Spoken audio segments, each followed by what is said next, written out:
जय हिंद साथियों। जैसा कि आपको पता है कि हम लोग चैप्टर नंबर 6 में थे और चैप्टर नंबर 6 अपना किरचॉफ के नियम और वैद्युत परिपथ। इसमें जो अपना टॉपिक था वो सेलों के संयोजन था, वो हम लोग पढ़ चुके थे। 3 संयोजन थे, श्रेणी, समांतर और मिश्रित क्रम। इसके बाद अपना जो टॉपिक था वो किरचॉफ के नियम थे और जैसा कि आपको पता था इसके बाद यही पढ़ना था। तो आज का ये टॉपिक है। अगर आप इस चैनल पे नए हो तो सब्सक्राइब कर लीजिए, बेल आइकन प्रेस कर लीजिए ताकि नोटिफिकेशन आप तक सबसे पहले पहुंच जाए। अब मैं स्टार्ट करता हूँ किरचॉफ के नियम को बिना टाइम बर्बाद किए हुए। किरचॉफ के 2 नियम हैं, आपको याद रख लेना है। उनमें से मैं पहला नियम लिख रहा हूँ। किरचॉफ का प्रथम नियम पढ़ेंगे अब।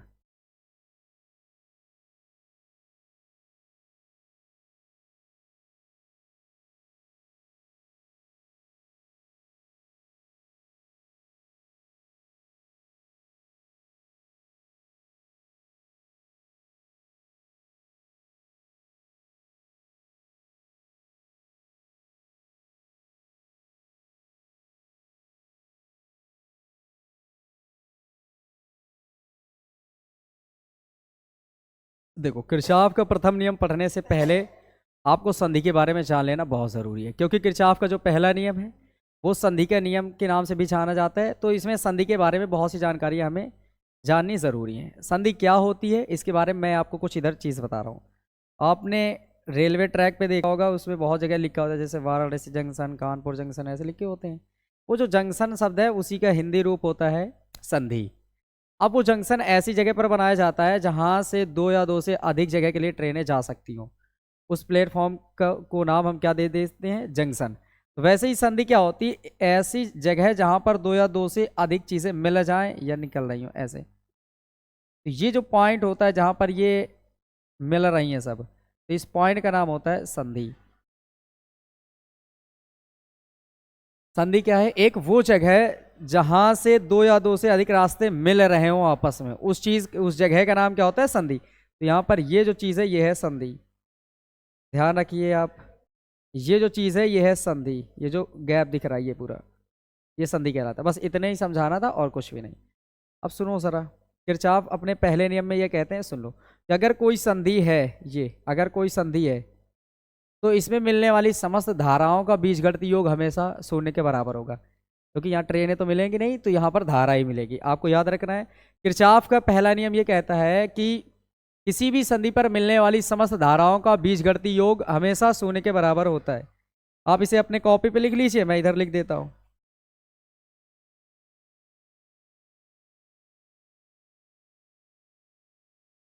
इस नियम के अनुसार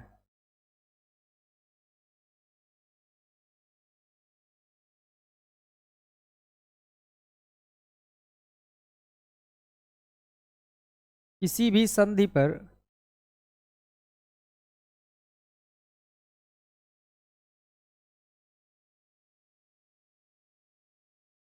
मिलने वाली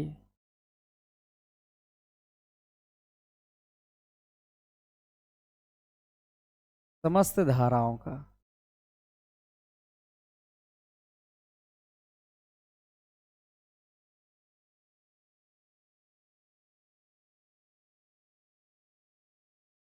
बीजगणितीय योग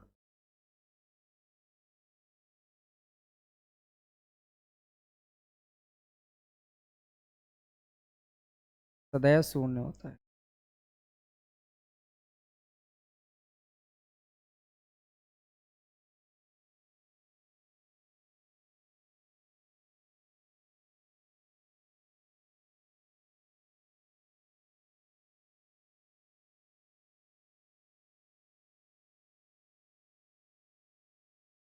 ये बन गया नियम।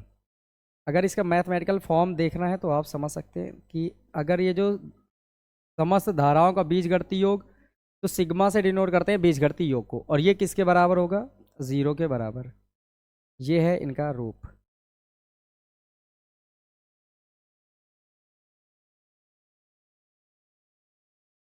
तो इस तरह से ये डेफिनेशन इसकी मिल जाती है आपको।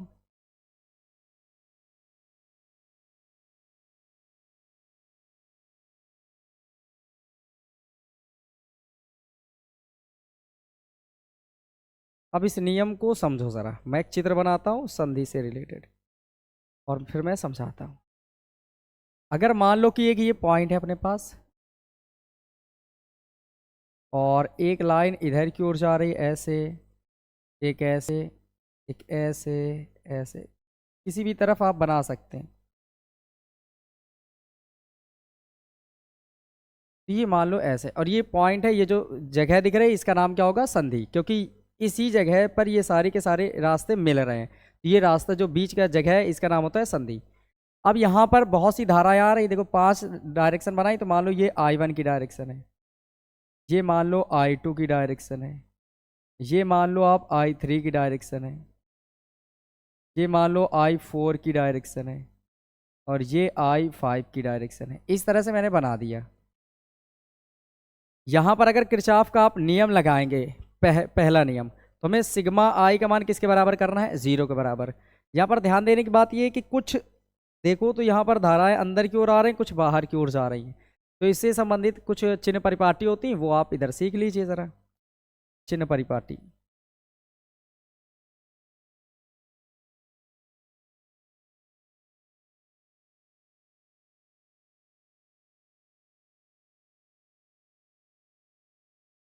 संधि की ओर आए और संधि से दूर।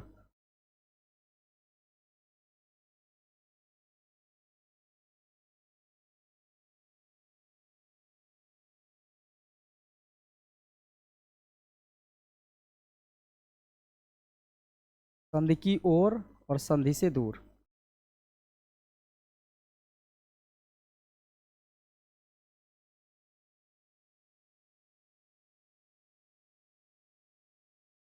ठीक समझे ज़रा आप।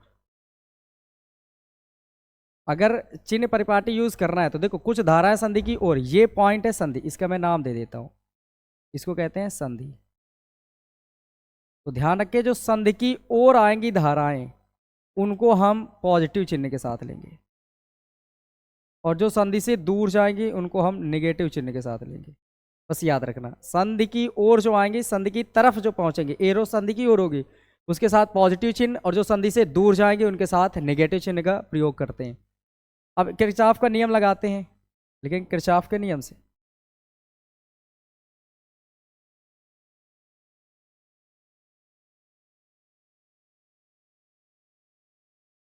किरचॉफ के नियम से पहला नियम चल रहा है तो लिख देते प्रथम नियम से।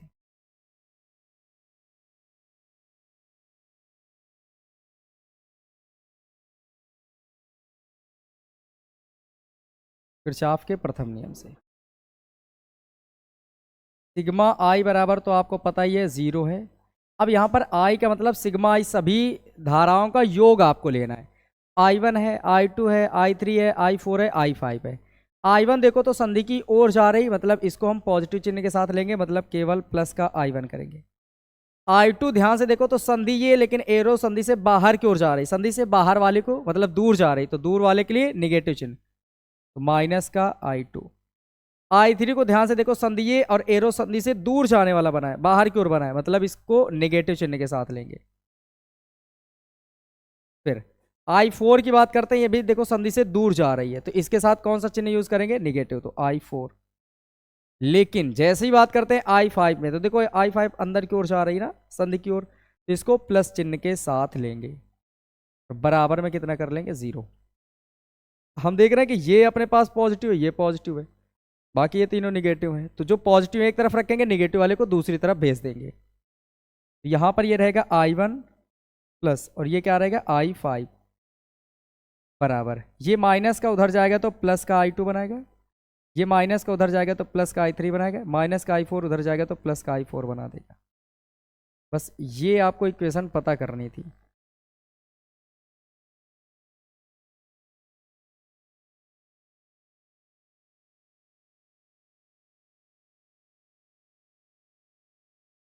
ये इससे क्या पता चला? देखो अब ध्यान से, कुछ नोट पॉइंट है जो आपको सीखने चाहिए।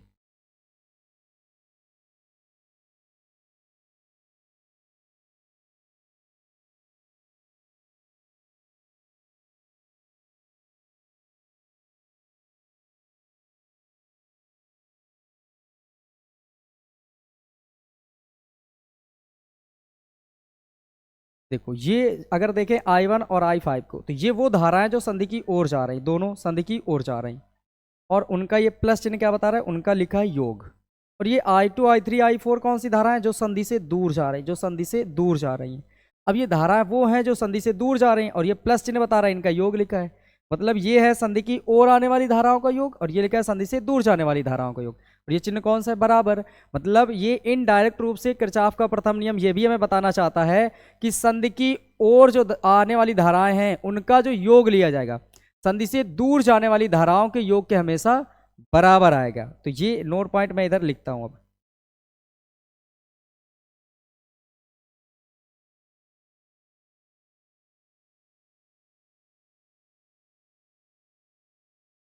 संधि की ओर आने वाली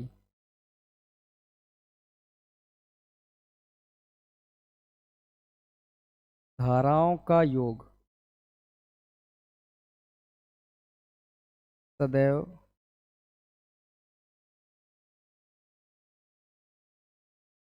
संधि से दूर जाने वाली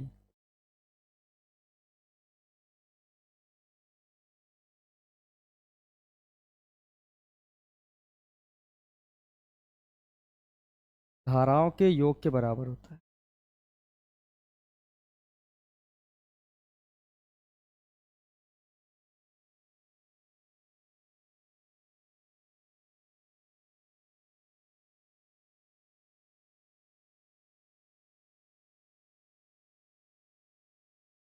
फिर दूसरा नोट पॉइंट सीख लीजिए यहीं पर।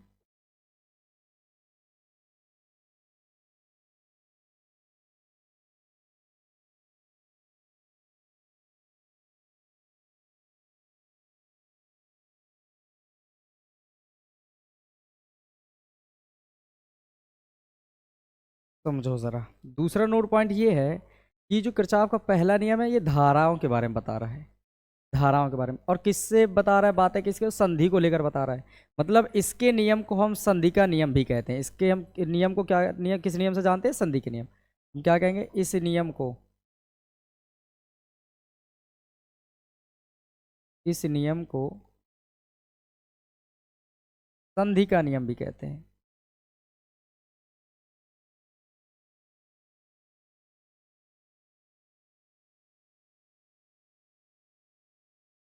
और क्या बन सकता है इसमें नोट पॉइंट, समझिए जरा। देखो ये धाराओं से बात कर रहा है।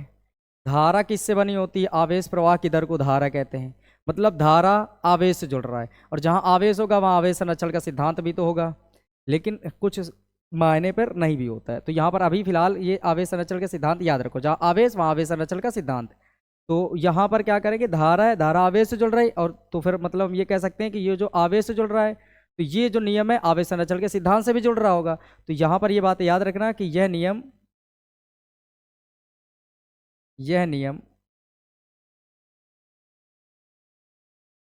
आवेश संरक्षण के सिद्धांत पर आधारित है।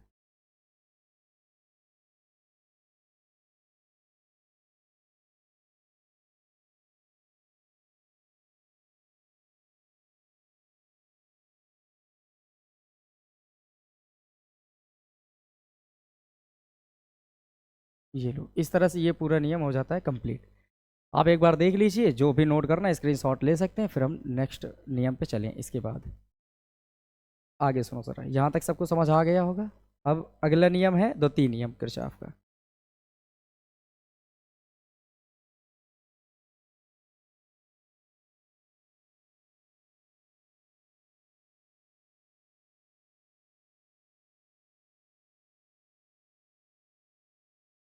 अगली हेडलाइन होगी किरचॉफ का द्वितीय नियम।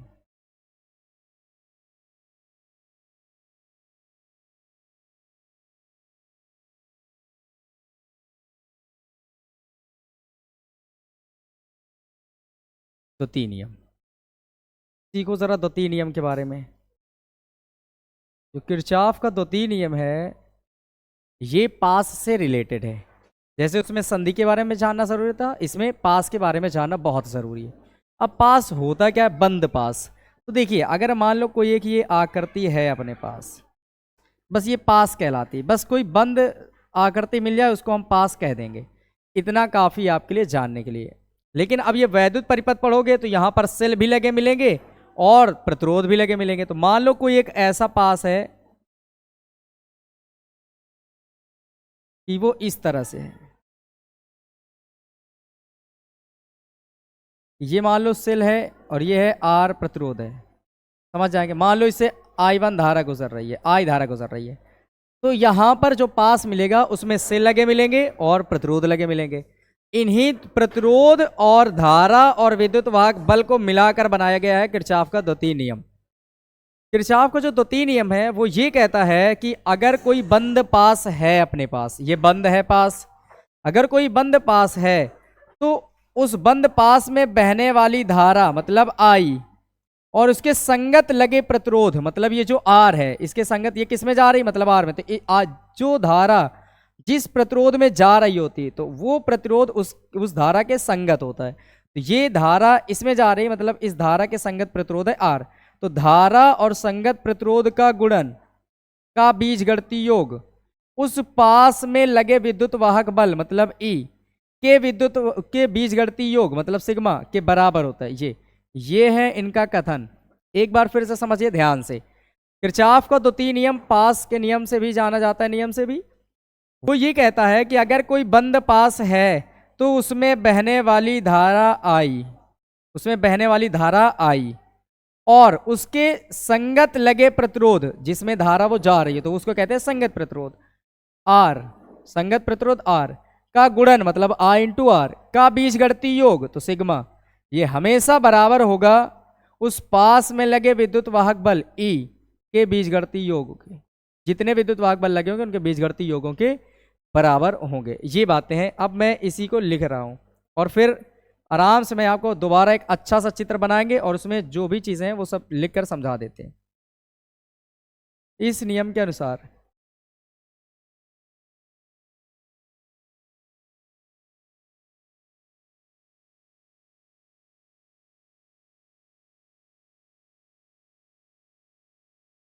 किसी बंद पास में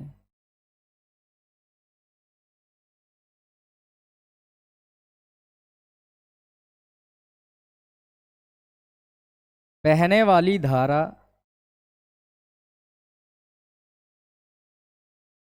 और संगत लगे प्रतिरोधों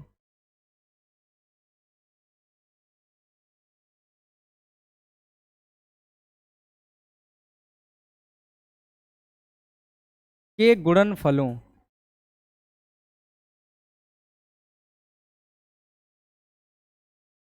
का बीजगणितीय योग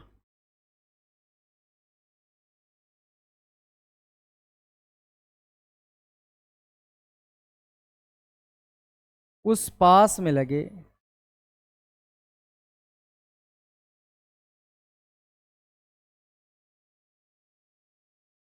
सेलों के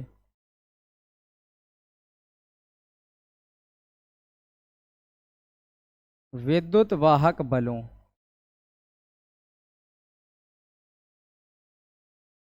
के बीजगणितीय योग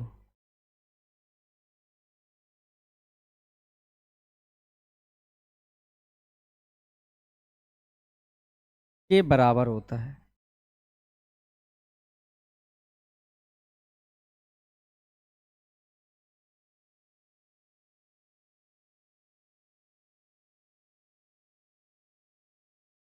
ये है इनका कथन। अब इस कथन से अब हम लोग सीखेंगे कि इनका मैथमेटिकल फॉर्म क्या बनेगा।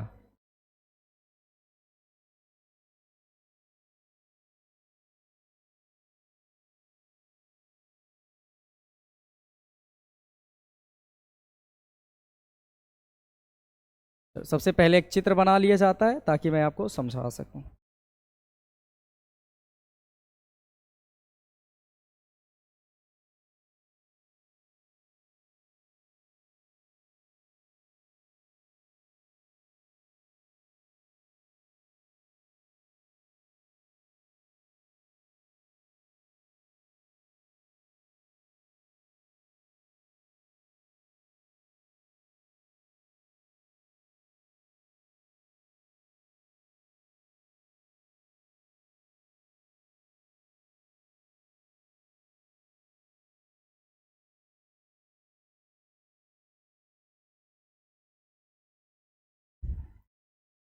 ये है मान लो कोई ये एक परिपथ है और इसमें यहाँ का जो विद्युत वाहक बल है वो है E1, यहाँ का प्रतिरोध है, यहाँ से जो धारा है वो है I1, प्रतिरोध है R1, इसका विद्युत वाहक बल E2 है, इससे धारा निकल रही I2 और इसका प्रतिरोध है R2, ये है प्रतिरोध R3। सोचो ज़रा, जो धारा जहाँ से निकलेगी हमें वहीं लास्ट में पहुँचाना है। जैसे I1 जो इससे निकल रही पूरे परिपथ में घूमने के बाद इससे क्या निकलेगी, I1 ही इसमें चली जाएगी। तो बस ये बताना I1 ऐसे आएगी, ऐसे आएगी, ऐसे, मतलब ये ऐसे आएगी, ऐसे आएगी, इस जगह से I1 भी गुजरेगी, यहाँ से I1 गुजरेगी, I2 भी तो इधर गुजरेगी, ऐसे घूम के आएगी, ऐसे पहुंचेगी, तो ये I2 भी इधर से आएगी। मतलब इस जगह पर जो I1 भी आ रही है, I2 आ रही है, तो यहाँ पर टोटल धारा कितनी गुजरेगी, I1 प्लस I2 के बराबर ये धारा गुजरेगी। अब इस चित्र को मैं थोड़ा सा ऊपर पहुंचाता हूँ, समझाता हूँ आराम से।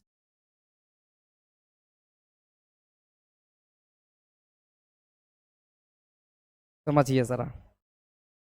हाँ, इसका जो गणितीय फॉर्म है वो क्या है, अगर तुम मैथमेटिकल फॉर्म ढूंढो तो क्या बनेगा, सिग्मा IR बराबर सिग्मा E। देखो बहने वाली धारा, ये इसको मैं हाईलाइट करता हूं, धारा और संगत लगे प्रतिरोध,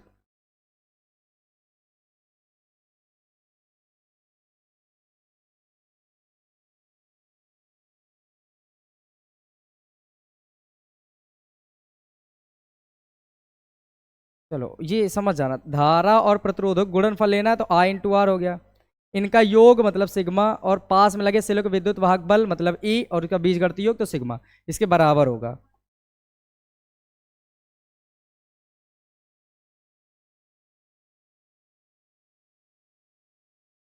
अब सुनो जरा, अगर इस पास में हम लगाते हैं किरचॉफ के नियम से,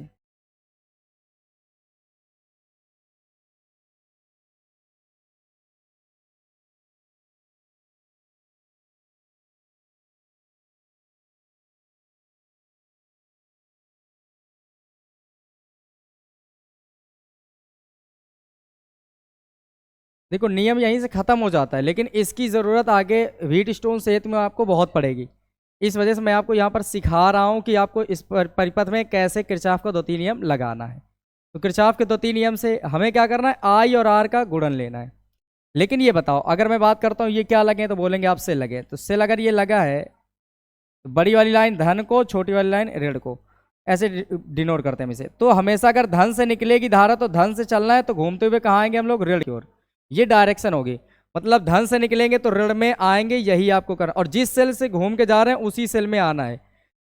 अगर मैं आपसे कहूं कि यहां पर कितने पास हैं, तो आप बोलेंगे 2 पास हैं, ये है पास फर्स्ट और नीचे बना है पास सेकंड है।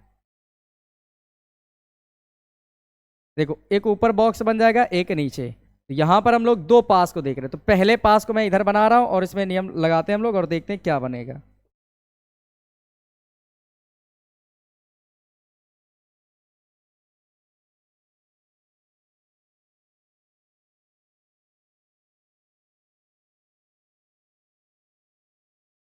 ये है E1, ये है R1, ये है R2, ये है E2, यहाँ धारा है I1, यहाँ धारा है I2। ये बातें समझ गए। अब यहाँ पर आपको चलना है, डायरेक्शन जैसे मान लो इस सेल से चल रहे हो तो ऐसे आएगी डायरेक्शन और घूमते हुए फिर ऐसे चली जाएगी, ये डायरेक्शन अपने ऐसे घूम के ऋण में जाना है, ऐसे चलना है। तो बताओ जरा, हमें I और R का गुणन लेते चलना है। तो देखो मान लो मैं इस सेल से निकला तो मेरी डायरेक्शन बाहर की ओर इधर की ओर होगी, क्योंकि ये पॉजिटिव है और ये निगेटिव है, तो पॉजिटिव से निकलेंगे तो निगेटिव की ओर जाएंगे, मतलब हमें इधर की ओर निकलना है। तो याद रखना, जिस डायरेक्शन में हम जा रहे हो उस डायरेक्शन में मिलने वाली धारा हमेशा धनात्मक चिन्ह के साथ, और जिस डायरेक्शन में हम जाएं उसके अपोजिट कोई धारा है तो उसे ऋणात्मक चिन्ह के साथ लेते हैं। ये I1 मुझे बाहर की ओर जाना है, धारा भी देखो ये वाली ऐसे है एरो, मतलब बाहर की ओर ही जा रही है, जिधर मैं जा रहा हूं उधर ये भी, तो I1 को हम प्लस चिन्ह के साथ लेंगे, तो यहां पर लिखते हैं I1। अब ये बताओ ये किस में जा रही है, R1 में, मतलब इसका जो संगत प्रतिरोध है वो है R1, तो इनका गुणन कर लो, I1 R1 गुणा लेना है। फिर आगे हम बढ़े, इसको पार हो गए, अब यहाँ पर पहुंचे, अब इधर की ओर जाना है, मुझे इधर की ओर जाना है। देखो ऐसे आया ऐसे आया, तब तो इधर की ओर जाएंगे, तब तो रेड की तरफ जाएंगे, मतलब मुझे ऐसे जाना था ऐसे जाना था, अब इधर की ओर, मेरा मुख इधर की ओर है। अब सोचो जरा, धारा ये जो I2 है ये इधर की ओर आ रही है, हमको इधर की ओर जाना है, और ये इधर आ रही, मतलब ये हमारे चलने की दिशा के विपरीत है। और जब विपरीत आ जाए तो किस चिन्ह के साथ लेते हैं? माइनस चिन्ह के साथ, तो I2 लेंगे। और सोचो जरा कि ये I2 किस में जा रही है, तो ये R2 में होकर जाने वाली है, तो ये इसके संगत प्रतिरोध होगा R2, यहां पर लिख देंगे R2। क्या आपको ये पता चला कि ये सेल आपस में अपोजिट जुड़े हैं, क्योंकि हमारी डायरेक्शन, इसकी डायरेक्शन इधर से चलेंगे तो इधर जाना था, पर ये सेल उल्टा जुड़े होने की वजह से ये इधर की ओर धारा दे रहा है, मतलब ये सेल आपस में अपोजिट है। और जब बीच में माइनस आया है तो हम बराबर का चिन्ह लगाएंगे, क्योंकि अब तो और धारा और प्रतिरोध है नहीं, I1 R1 I2 R2, इसके अलावा कोई धारा कोई प्रतिरोध नहीं है, तो धारा और प्रतिरोध का काम इधर का खत्म।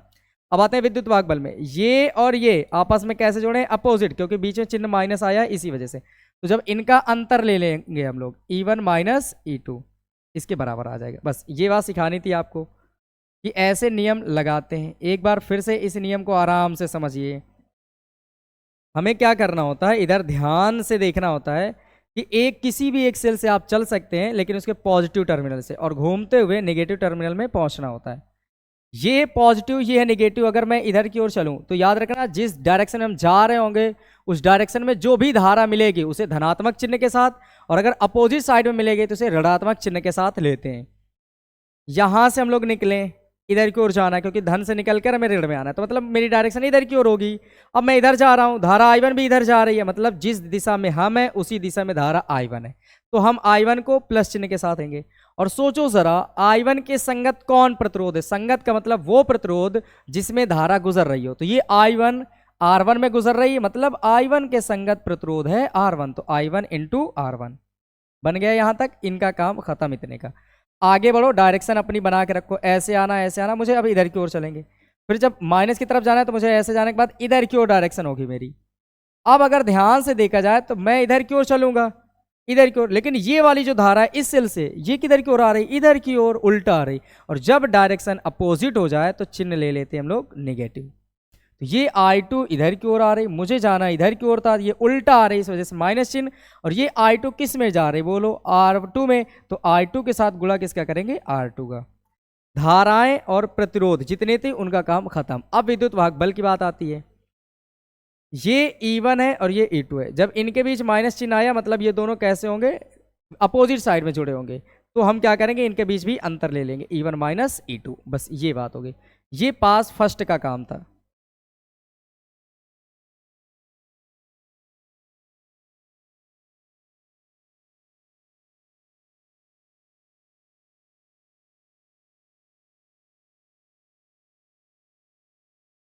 ये पास फर्स्ट का काम है, पास फर्स्ट में। अब इसी तरह पास सेकंड में आ जाते हैं।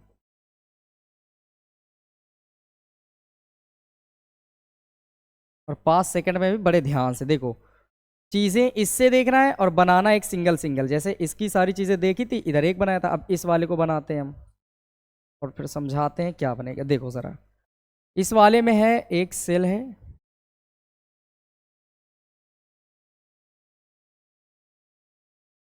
कैसे है? ये है E2, सेकंड वाले में ये E2 है।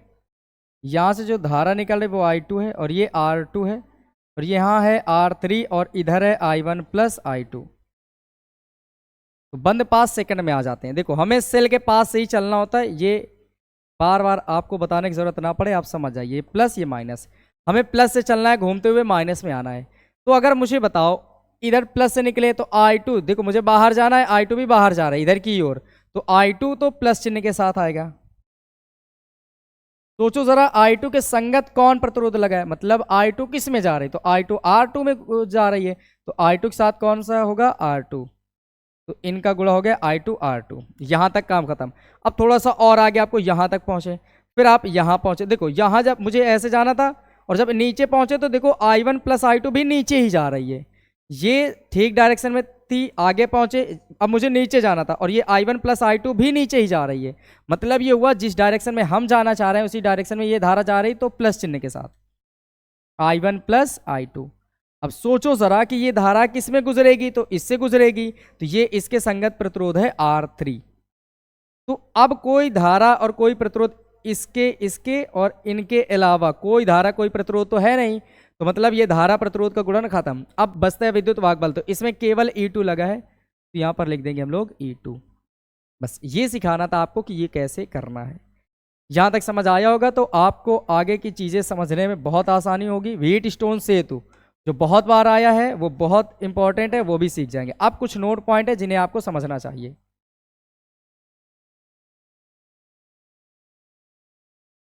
समझिए जरा कुछ नोट्स।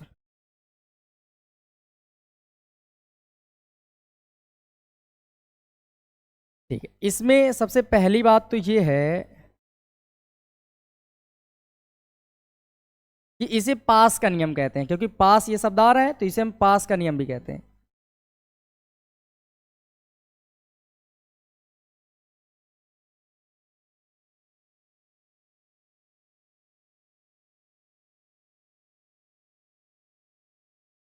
एक और बात, आई और आर का गुणा आपको पता होगा, वी बराबर आई इंटू आर होता है। वी बराबर आई आर होता है, मतलब ये आई और आर को हम वी समझ सकते हैं। और वी को क्या कहते हैं, वोल्ट। तो कहीं ना कहीं ये जो नियम है ये वोल्टता के नियम से के नाम से भी जाना जाता होगा, तो आपको याद रखना है इसे वोल्टता के नियम से भी जाना जाता है। इसे वोल्टता का नियम भी कहते हैं। ये अगला,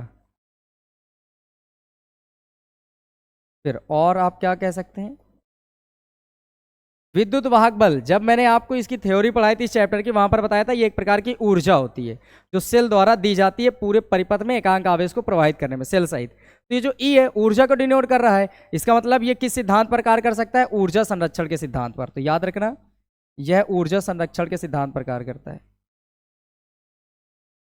यह ऊर्जा संरक्षण के